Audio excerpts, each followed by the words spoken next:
College से 4 साल का इंजीनियरिंग किया, उसके बाद कॉलेज से ही जॉब हो गया था। लेकिन उसके बाद फिर स्टेट पीसीएस वगैरह का प्रिपरेशन स्टार्ट किया था और सीजीएल भी दे रहा था, तो सीजीएल में इधर सिलेक्शन हो गया है। जो भी कुछ किया यूट्यूब से, इन्हीं सारा प्लेटफॉर्म्स को यूज़ करके किया, कोचिंग नहीं किया। आपका सिलेबस कंप्लीट हो जाता तो पर डे एक मॉक देना कंपलसरी है। बहुत ऑब्वियस है कि मॉक में आपको 100 क्वेश्चन पूरा अटेम्प्ट करना है। और जो दूसरा मॉक देते समय ध्यान रखना है कि आपको बहुत शांत दिमाग से देना है मॉक को। ऐसा नहीं कि चैलेंज लेके देना है कि इस मॉक में मुझे 80 लाना है। हो सकता है एग्जामिनर ने ऐसा ही डिज़ाइन किया हो मॉक को कि उसमें 80 लाया ही नहीं जा सकता और आप परेशान हो उसमें लाने के लिए। और जो भी चैलेंजेस तो मतलब आते ही रहते हैं। कहना क्या है। नमस्कार दोस्तों, कैसे हैं आप सब। आशा करता हूं अच्छे होंगे। मेरा नाम है सनोज कुमार। उमंग स्टडी में आप सभी का स्वागत है। तो फ्रेंड्स, हम लोग मिस्टर हिमांशु जी के साथ आप लोगों के लिए लाइव आ चुके हैं। तो आज हम लोग हिमांशु जी से जानने की कोशिश करेंगे कि आखिर इनका जो स्टूडेंट लाइफ से लेकर के CGL 19 सेलेक्टेड तक का जो जर्नी रहा, वो जर्नी कैसा रहा, ताकि इनके जर्नी से आपको कुछ इन्फॉर्मेशन मिल सके, आपको कुछ इंस्पिरेशन मिल सके और आपको कुछ मोटिवेशन मिल सके। हिमांशु जी, आपका बहुत बहुत स्वागत है हमारे यूट्यूब चैनल उमंग स्टडी पर। सबसे आपसे पहले रिक्वेस्ट है कि आप अपना थोड़ा एक ब्रीफ इंट्रोडक्शन दें हमारे सब्सक्राइबर्स को। मैंने 2015 में बीटेक पास किया था जी। उसके बाद मैं सॉफ्टवेयर इंजीनियर था टीसीएस में, 2 साल के लिए टीसीएस में था। और उसके बाद अभी मेरा सीजीएल 2019 में सिलेक्शन हो गया। मैंने बीच में प्रिपरेशन के लिए जॉब छोड़ दिया था और अभी सीजीएल 2019 का रिजल्ट आया जिसमें मेरा सीएजी ऑडिटर के पोस्ट पर हुआ है। और स्कूल टाइम में या कॉलेज टाइम में मेरा एकेडमिक्स उतना अच्छा नहीं था, वेल टू डू नहीं था, लेकिन एवरेज था। और उसके मतलब एक एवरेज बैकग्राउंड से था मैं और स्टडी में। और फिर मैंने इंजीनियरिंग चूज़ की और उसमें कॉलेज में मुझे ठीक ठाक मिल गया। और उसके बाद कॉलेज से 4 साल का इंजीनियरिंग किया, उसके बाद कॉलेज से ही जॉब हो गया था। लेकिन उसके बाद जॉब में उतना अच्छा नहीं लग रहा था कुछ और करना है। तो मैंने फिर स्टेट पीसीएस वगैरह का प्रिपरेशन स्टार्ट किया था और सीजीएल भी दे रहा था, तो सीजीएल में इधर सिलेक्शन हो गया है। और अभी और भी रिजल्ट्स है बाकी कुछ एग्जाम्स के, आगे देखते हैं। अच्छा, ये जो आपका जर्नी रहा, जैसा कि आपने जॉब के बाद तैयारी करने के बारे में सोचा, ये कितना चैलेंजेस से भरा हुआ रहा है? क्या ये जर्नी आपके लिए आसान रहा? क्या ये जर्नी आपके लिए स्मूथ रहा? ये जर्नी आपके लिए चैलेंजेस से भरा हुआ रहा? कैसा रहा ये जर्नी आपका? जैसे अभी जो कंपटीशन हो गया है 4 साल 5 साल पहले से बहुत ज़्यादा कंपटीशन बढ़ गया है, क्योंकि ऑनलाइन एजुकेशन वगैरह जो है मार्केट में अभी हर कोई मतलब एक्सेस कर सकता है रिसोर्सेज को। तो कंपटीशन पहले से बहुत ज़्यादा बढ़ गया है, उस वजह से जर्नी काफ़ी चैलेंजिंग था। जब मैं मतलब प्रिपरेशन स्टार्ट किया तब मुझे नहीं लगा था कि इतना टफ होगा, लेकिन मैंने स्टार्ट किया, उसका कुछ ही दिन बाद ये ऑनलाइन एजुकेशन आया। ऑनलाइन एजुकेशन से मुझे भी बहुत फ़ायदा हुआ, बहुत कुछ सीखा। और मैंने पूरा जो भी पढ़ाई किया ऑनलाइन ही किया, कभी कोचिंग नहीं किया। पूरा जो भी किया, करियरवेल ऐप है, टेक्स्ट बुक है और अनअकैडमी है, ग्रेडअप है, जो भी कुछ किया यूट्यूब से, इन्हीं सारा प्लेटफॉर्म्स को यूज़ करके किया, कोचिंग नहीं किया। और जो भी चैलेंजेस तो मतलब आते ही रहते हैं। कहना क्या है। तो अभी जैसे कि आपने कई सारे प्लेटफॉर्म्स का जिक्र किया, मैंने भी कई सारे स्टूडेंट्स का इंटरव्यू किया है। मॉक टेस्ट, काफ़ी स्टूडेंट्स का ऐसा कहना है कि किसी भी एग्जामिनेशन के लिए मॉक टेस्ट का जो रोल होता है वो बहुत इंपॉर्टेंट रोल होता है।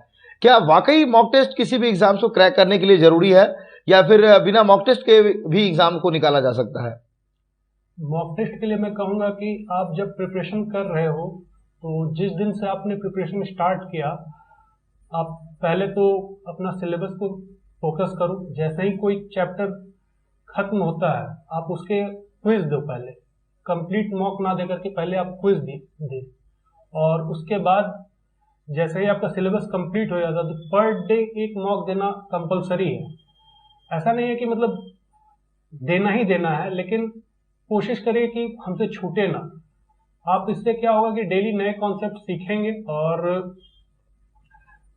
मतलब अभी जो ट्रेंड है ऑनलाइन एग्जाम का, तो आपको एग्जाम में भी जो है कंप्यूटर बेस्ड एग्जाम है। पेन पेपर मोड तो है नहीं, सो कंप्यूटर बेस्ड एग्जाम का प्रैक्टिस करना भी एक चैलेंज रहता है। तो आप अगर सोचोगे कि एग्जाम से कुछ दिन पहले मैं कर लूंगा एक कंप्यूटर पर प्रैक्टिस, तो वो भी नहीं हो पाता है। तो आप पहले से ही मतलब कि हर डे प्रैक्टिस करते जाओ मॉक्स का। और मॉक्स देने के लिए मैं कहूँगा कि आप किसी भी प्लेटफॉर्म को चेंज ना करें। आप ऐसा नहीं कि टेक्स्ट बुक का दिया 10 टेस्ट टेक्स्ट बुक का दिया फिर ग्रेड अप पे स्विच कर गए, उसके बाद फिर आप ऑलिव बोर्ड दे रहे हैं, ऐसा नहीं करना है। आपने एक टेस्ट सीरीज उठाया उसको पूरा करो। उसमें 40 टेस्ट है किसी एग्जाम को लेकर के, SBI PO है चाहे SSC CGL है, तो उसके लिए 40 टेस्ट या 50 टेस्ट जो भी दिया है तो आप उसको पूरा करो 40 टेस्ट को। अगर आप वो 40 टेस्ट को पूरा करोगे तो जो भी डिजाइन किया है क्वेश्चन पेपर को उसमें उसने सिलेबस को पूरा कंप्लीट करने का कोशिश किया है। तो अगर आप 40 टेस्ट पूरा करते हो तो आप एक बार प्रॉपर रिवीजन भी हो रहा है आपका सिलेबस का उसके साथ। तो मॉक में कहूंगा कि देना बहुत जरूरी है, और सबसे बड़ा बात है इसमें प्रैक्टिस और रिवीजन दोनों होता है, इसलिए मॉक मस्ट है। तो आपका मॉक का स्ट्रेटजी क्या होता था? आप कहाँ से मॉक देते थे और किस तरीके से मॉक देते थे, और वो आपको रियल एग्जामिनेशन में कितना हेल्प किया? मॉक मैंने टेक्स्ट बुक से देना स्टार्ट किया, सबसे ज़्यादा टेक्स्ट बुक का ही दिया, और एक सुपर प्रॉफ्स भी था उसका भी दिया, और ग्रेड अप वगैरह का नहीं दिया क्योंकि उसमें बुक मार्क का ऑप्शन नहीं होता था। तो मॉक में मेरा स्ट्रेटेजी यही होता था कि पूरे 100 क्वेश्चन को विजिट करना है, किसी क्वेश्चन पे टाइम नहीं वेस्ट करना है। टाइम वेस्ट करोगे आप तो लास्ट में इजी क्वेश्चन डाला जाता है मॉक में, वो आपका छूट जाएगा। ये बहुत ऑब्वियस है कि मॉक में आपको 100 क्वेश्चन पूरा अटेम्प्ट करना है किसी भी हालत में, किसी भी टाइम क्वेश्चन पे टाइम ना वेस्ट करें। Excuse me.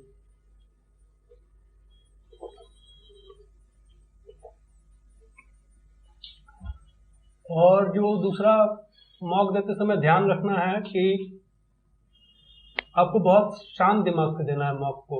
ऐसा नहीं कि चैलेंज लेके देना है कि इस मॉक में मुझे 80 लाना है। हो सकता है एग्जामिनर ने ऐसा ही डिजाइन किया हो मॉक को कि उसमें 80 लाया ही नहीं जा सकता, और आप परेशान है उसमें लाने के लिए और डिमोटिवेट हो रहे हैं। आप अपना बस परसेंटाइल देखो, 90 प्लस परसेंटाइल अगर आ रहा है आपको तो अच्छा है, आप राइट ट्रैक पे। 95 परसेंटाइल आ रहा है तो आपका प्रिपरेशन अच्छे लेवल का हो चुका है।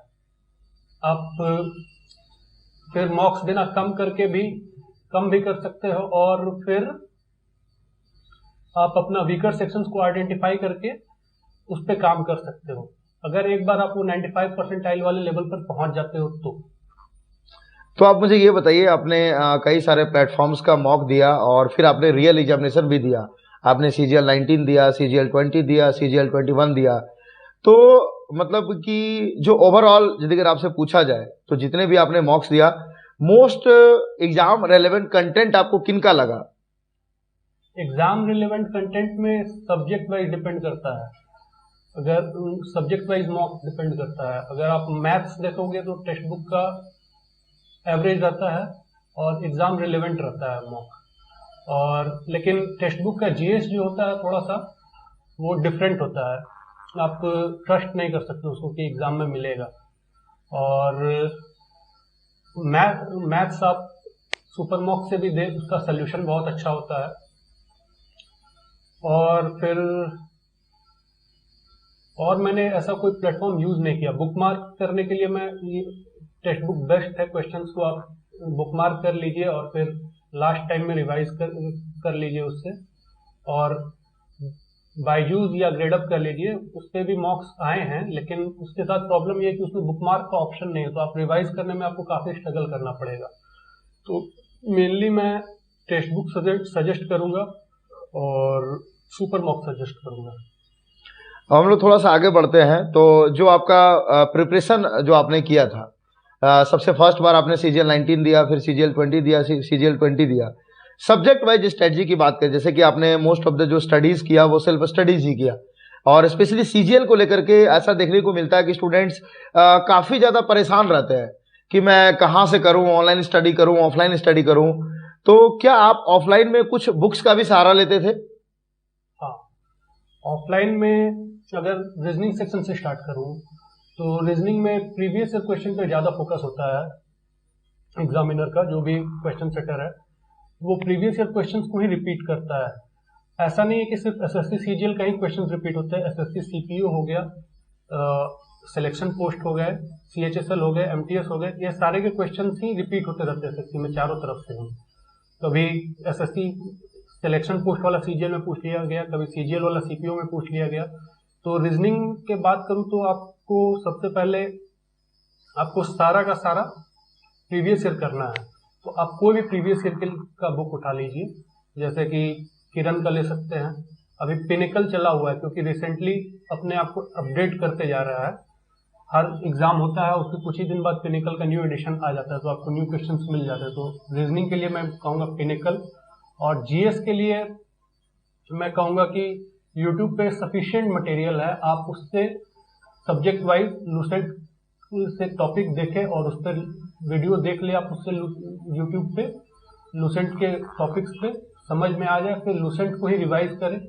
और कैरियर विल पे भी टीचर्स हैं जो आपको नोट्स प्रोवाइड करते हैं हर सब्जेक्ट का, जीएस का, आप उनसे हेल्प ले सकते हैं। वो काफ़ी अच्छे नोट्स होते हैं जो कि आपके कह लीजिए कि आपका प्रीवियस ईयर क्वेश्चन को टारगेट करके नोट्स बनाए रहते हैं। जो मोस्ट एक्सपेक्टेड क्वेश्चन होते हैं कैरियर विल्स के नोट्स में आपको वो मिल जाएंगे।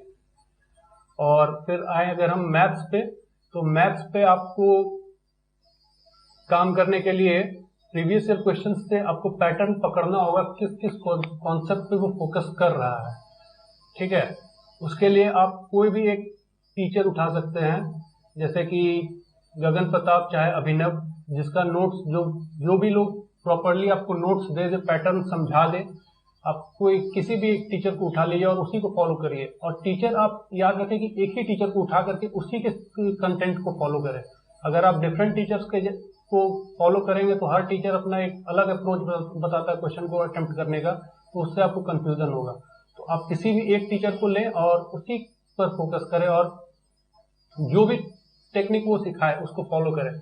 और एक बात और कहूँगा कि लोग जो प्रिपरेशन के लिए आते हैं मैथ्स का, तो वो वेरिएबल्स पे काम करना चाहते हैं कि किसी क्वेश्चन को सॉल्व करना है तो x मान लिया फिर y मान लिया।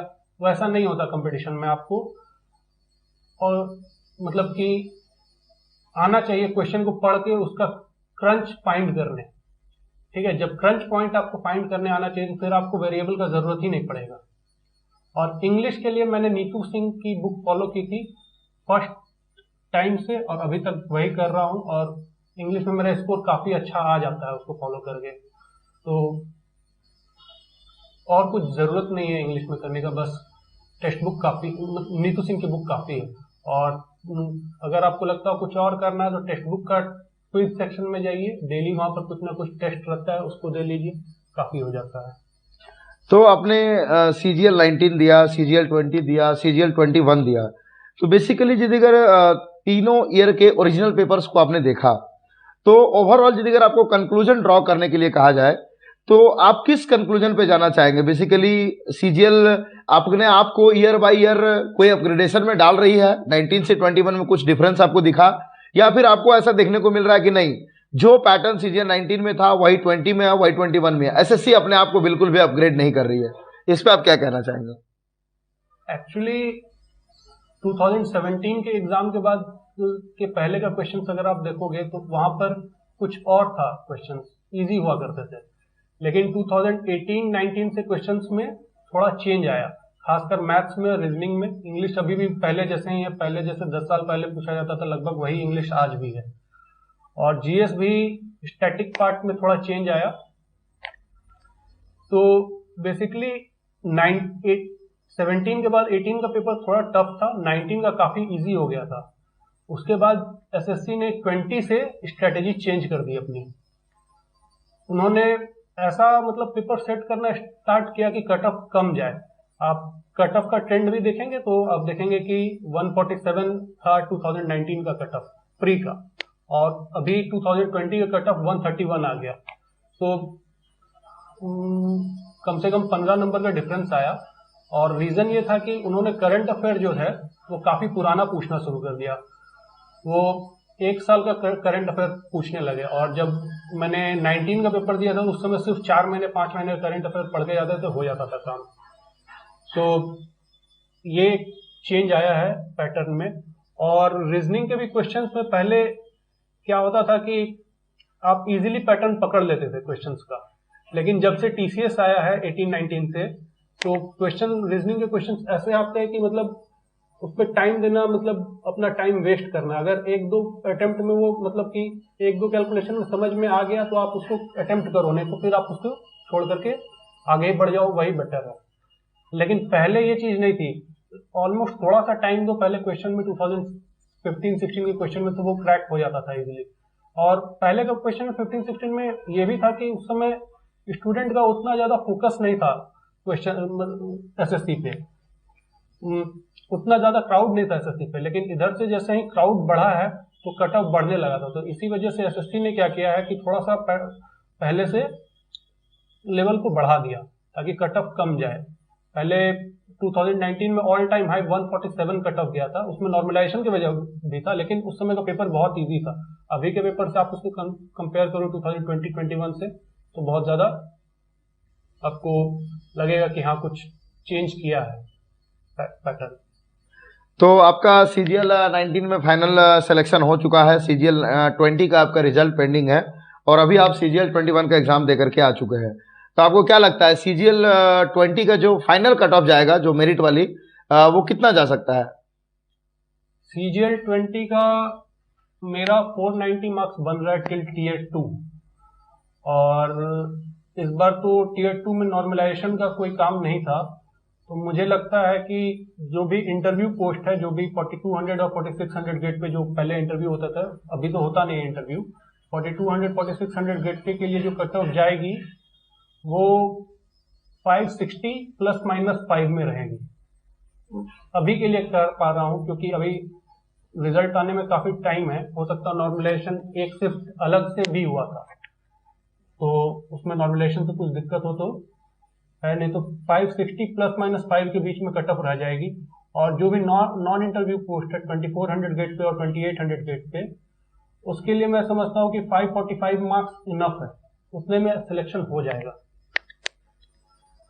और ये सारा कैलकुलेशन इस पर भी डिपेंड करता है कि टीयर 3 एग्जामिनेशन में क्या एवरेज स्कोर जा रहा है स्टूडेंट्स का।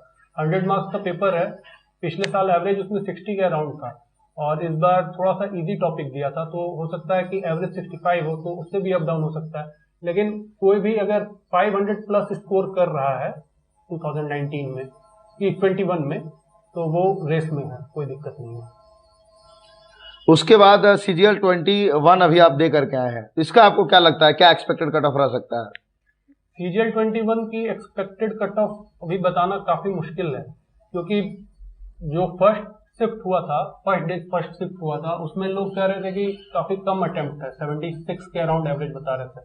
और जो मैं अभी अटेम्प्ट करके आ रहा हूँ उसमें 85 एवरेज अटेम्प्ट, हमको लगता है ऐसा होगा, तो कहना मुश्किल है।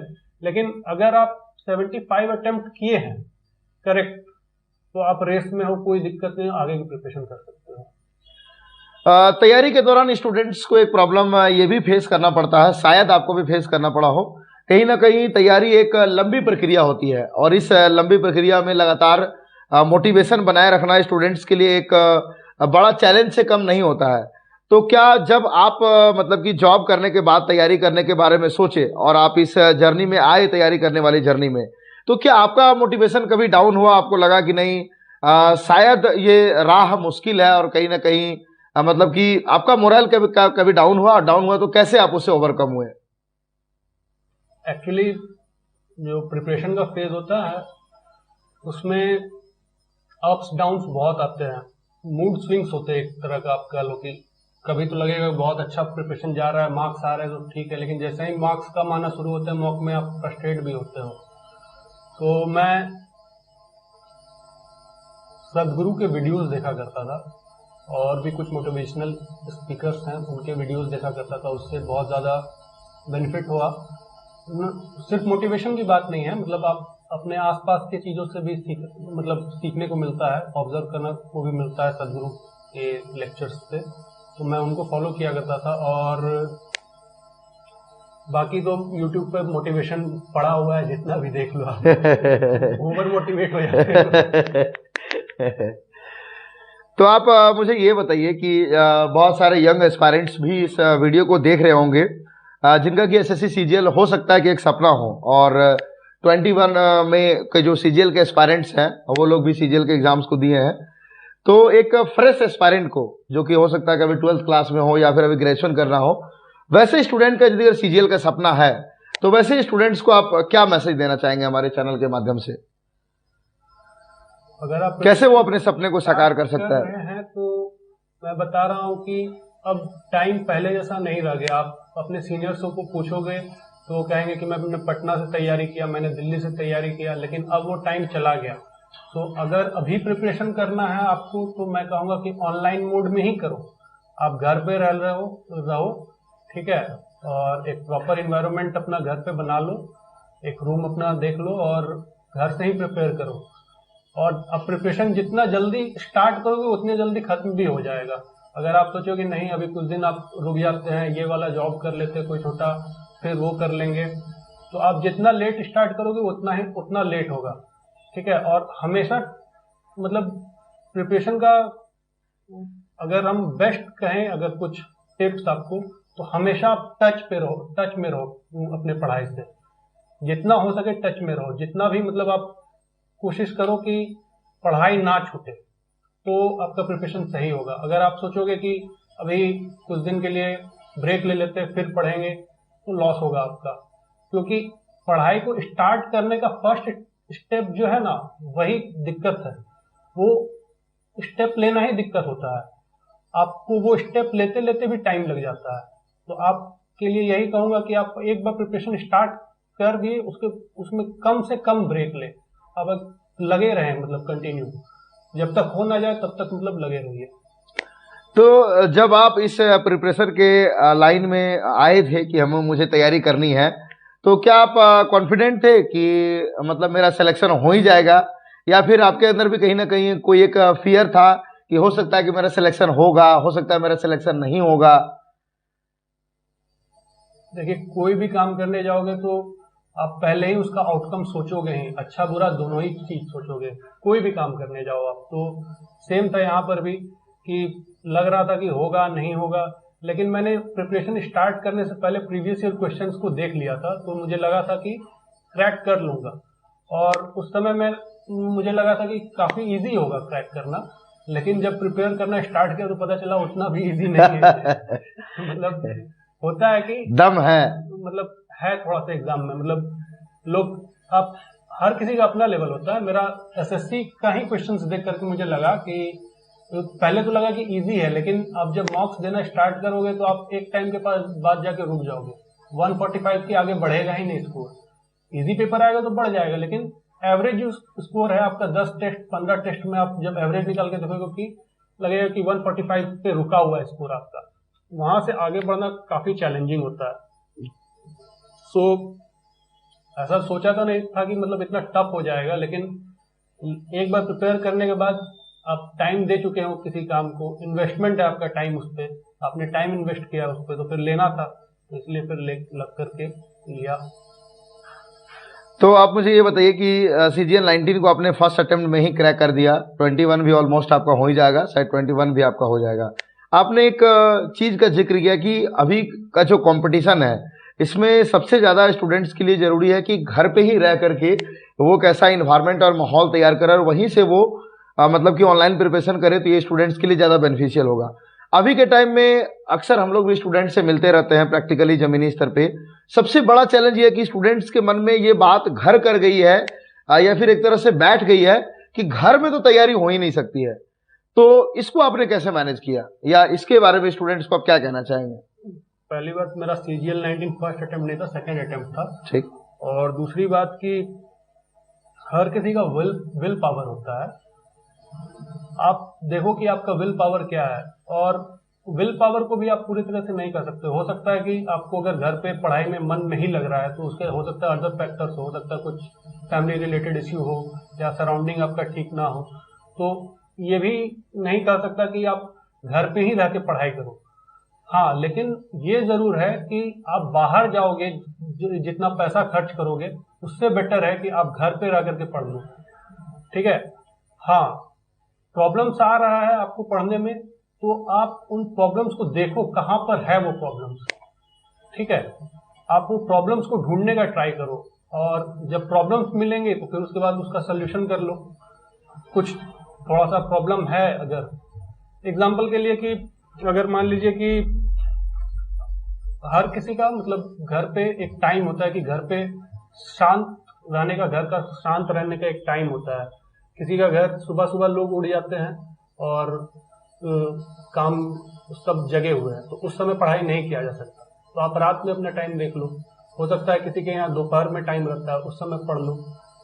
लेकिन मैं कहूँगा कि बाहर जाने से अच्छा है कि घर पे पढ़ लो आप, क्योंकि अगर आप बाहर जाओगे तो वहां पर भी काफी डिस्ट्रैक्शन होता है। मेरा फ्रेंड्स थे पटना में, रांची में 5x8 का रूम मिलता है वहां पर। उसमें प्रिपरेशन होता है, उसमें प्रोफेशन होता है, और उसमें विंडो भी नहीं होता है। विंडो भी नहीं होता है। तो आप सोच सकते हो कितना मतलब कि हैरेसिंग होता है, और उस पर भी मकान मालिक आपको चढ़ा हुआ रहेगा, चढ़ा रहता है। तो उससे बेटर है कि घर पे रह सकते हो, अगर आप पॉसिबल है तो घर पे रह जाओ, और नहीं पॉसिबल है तो फिर तो आप बाहर निकल सकते हो। लेकिन बाहर निकलने से भी अच्छा है कि आप अपने ही डिस्ट्रिक्ट में ही कहीं, जो भी आपका डिस्ट्रिक्ट में स्टडी हब है, वहां पर आप रूम ले लो। ऐसा नहीं है कि पटना दिल्ली जाकर कहीं करना है। अच्छा, बस अपना देखो कि सर्कल मुझे अच्छा मिल जाए, लोग अच्छे मिल जाए, सर्कल अच्छा मिल जाए तो हो जाए। CGL 18 का आपका एक्सपीरियंस कैसा रहा था? CGL 18 फर्स्ट अटेम्प्ट था मेरा, तो उसमें मेरा एक्सपीरियंस था कि प्री तो अच्छा हो गया था।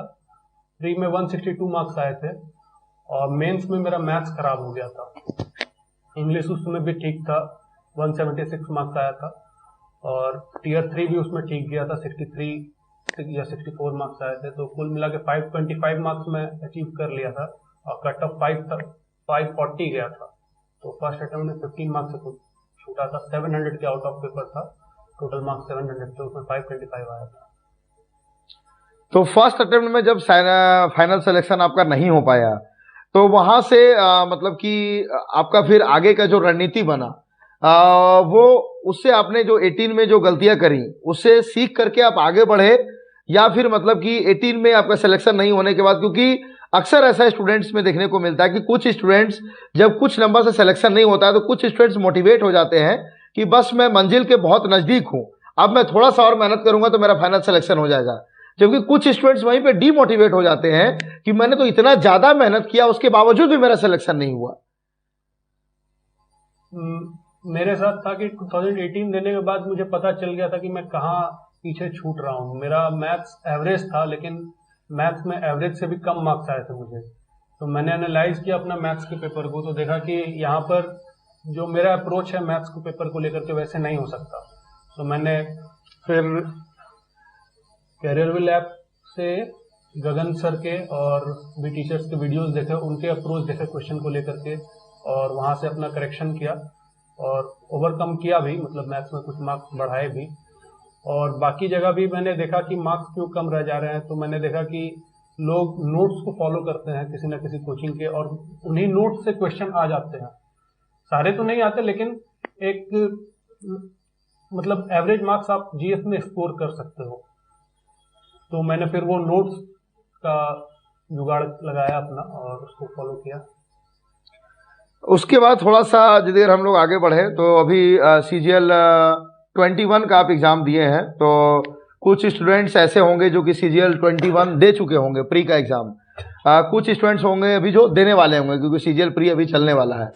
तो उन CGL एस्पायरेंट्स को आप क्या मैसेज देंगे कि उनका मेंस का स्ट्रैटेजी क्या होना चाहिए वर्तमान सिनेरियो को देखते हुए, या फिर आगे की जो भी प्रक्रिया उनको मतलब कि किस तरह से डील करना चाहिए, या फिर उनका यदि अभी प्री नहीं हुआ है तो बचे हुए समय में क्या कुछ वो कर सकते हैं प्री के लिए? तो मैंने बताया कि 2017 के बाद पेपर में चेंज आया था। मैंने अभी पहले भी वीडियो में बताया कि 2017 के बाद पेपर में चेंज आया। तो अभी मैं प्री दे करके आया हूँ, तो मुझे देखने में मिला है कि 2017 के बाद जो TCS क्वेश्चंस पूछ रही थी, फिर से अभी वही क्वेश्चंस पूछ रही है। तो मैं कहूँगा कि 2018, 19, 20 इन सारे पेपर्स को आप मिनिमम 2 टाइम्स लगाएं, तो आपका काफ़ी बेनिफिट होगा और पैटर्न समझने में आपको हेल्प होगी। और मैं कहूँगा कि आप एक टीचर मेंस की अगर प्रिपरेशन कर रहे हो तो किसी एक टीचर को फॉलो करें और किसी एक ही टीचर को फॉलो करें। ऐसा नहीं कि इससे भी पढ़ रहा है उससे भी पढ़ रहा है, ऐसा नहीं, बस एक टीचर को फॉलो करें, उसका नोट्स बनाएं और मॉक देते रहें, तो कोई दिक्कत नहीं है, हो जाएगा। मेंस के लिए भी यही सेम स्ट्रेटजी? मेंस के लिए सेम स्ट्रेटजी। चलिए, और कोई फाइनल मैसेज देना चाहते हैं हमारे सब्सक्राइबर्स को तो आपका वेलकम है। आपने काफ़ी ज़्यादा ये हर एक क्वेश्चन का बेबाकी से जवाब दिया और जो भी आपके पास एक्सपीरियंस था उसी एक्सपीरियंस के आधार पर आपने जवाब दिया। कोई एक फाइनल मैसेज जो हमारे सब्सक्राइबर्स को आप देना चाहते हैं? मैं बस यही कहूँगा कि आप लगे रहो, टाइम ना वेस्ट करो कहीं भी। ऐसा नहीं कि कभी इस एग्ज़ाम के लिए प्रिपेयर किया, कभी उसके लिए प्रिपेयर किया। एक एग्ज़ाम के लिए फोकस्ड रहो और ज़्यादा से ज़्यादा अपने एग्ज़ाम के लिए टाइम निकालें, क्योंकि उससे ज़्यादा तो इम्पोर्टेंट अभी कुछ है नहीं। तो आप ज़्यादा से ज़्यादा जो है अपना एग्ज़ाम के लिए टाइम निकालें और एक तरह का समझिए कि आप उस पर इन्वेस्ट कर रहे हैं और उससे आपको रिटर्न मिलेगा। सो आप उस पर जितना हो सके टाइम दें और ईमानदारी से दें, तो फिर सिलेक्शन में कोई दिक्कत नहीं होगी।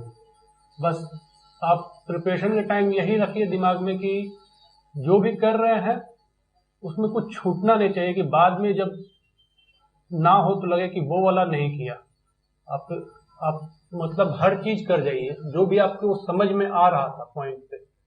आप एग्जाम से 2 महीना 3 महीना पहले जो भी आपने प्लान बनाए हैं बस उसको पूरा करते जाइए और अपना टाइम ना वेस्ट करें, बस आपका सिलेक्शन हो जाएगा। चलिए ठीक है, पुनः एक बार उमंग स्टडी की तरफ से बहुत बहुत धन्यवाद आपको। और देखा फ्रेंड्स, इन्होंने जिस तरीके से आपको बताया, जर्नी कोई भी मुश्किल नहीं होती है, बशर्ते आपका जो इच्छा शक्ति है वो स्ट्रांग होना चाहिए। ये भी आपके जैसे एक साधारण स्टूडेंट है, ऐसा नहीं है कि ये कोई बहुत बड़े 30 मार्क खान थे। जब इनका सिलेक्शन हो सकता है हार्ड वर्क के दम पर, तो आपका भी सिलेक्शन हो सकता है, बशर्ते आपको जरूरत है उस लेवल का मेहनत करने की और उस लेवल का डेडिकेशन दिखाने की। और इन्होंने काफ़ी मतलब कि मतलब क्या बोलते हैं, नॉर्मल तरीके से मतलब कि बताया कि कहाँ कहाँ पे क्या क्या बेनिफिट्स है, कहाँ पे क्या क्या कमियां हैं। आप जो टेक्स्ट बुक जैसे प्लेटफॉर्म से मॉक टेस्ट देना चाहते हैं तो उमंग स्टडी का टेक्स्ट बुक के साथ कोलैबोरेशन है। हमारा कूपन कोड है उमंग 10 UMANG10। इसको आप इस्तेमाल करते हैं तो आपको टेक्स्ट बुक के मॉक टेस्ट में आपको 10% का इंस्टेंट डिस्काउंट मिल जाता है। तो ये वीडियो आपको कैसा लगा कमेंट करके जरूर से जरूर बताइएगा। और भी आपका कोई सवाल रह गया हो तो वो भी आप लोग कमेंट करिएगा। बाद में भविष्य में हम लोग फिर से इनका इंटरव्यू कर सकते हैं। आपके जो भी क्वेश्चंस होंगे उन क्वेश्चंस को कलेक्ट करके एक स्पेसिफाइड इंटरव्यू, जैसे कि आप लोग को सब्जेक्ट वाइज स्ट्रेटजी चाहिए होगा तो सब्जेक्ट वाइज स्ट्रेटजी का भी सब्जेक्ट वाइज वीडियो हम लोग इनके साथ डाल सकते हैं। लेकिन ये सब कुछ डिपेंड करेगा आपके कमेंट्स के ऊपर, क्योंकि कहते नहीं आवश्यकता है आविष्कार की जननी है। तो आपको जिस चीज की आवश्यकता होगी हम लोग उसका आविष्कार करके आपके सामने प्रेजेंट करेंगे। और पुनः एक बार इनको उमंग स्टडी परिवार की तरफ से बहुत बहुत धन्यवाद देना चाहेंगे। साथ ही इनको ढेर सारी शुभकामनाएं भी हैं कि ये अपने जीवन में जिस भी मुकाम को हासिल करना चाहते हैं, पूरा उमंग स्टडी परिवार का प्यार इनके साथ है, डेफिनेटली ये उस मुकाम को हासिल करेंगे। और जो शालीनता है इनके अंदर, वो शालीनता इनको बहुत दूर तक ले जाएगी, इसमें कोई दो राय वाली बात नहीं है। क्योंकि इनका जो जवाब देने का जो तरीका था वो डेफिनेटली बहुत ही ज़्यादा यूनिक था और बहुत ही ज़्यादा स्पेशल था, वो काफ़ी अट्रैक्टिव लगा। तब तक के लिए जय हिंद, जय भारत।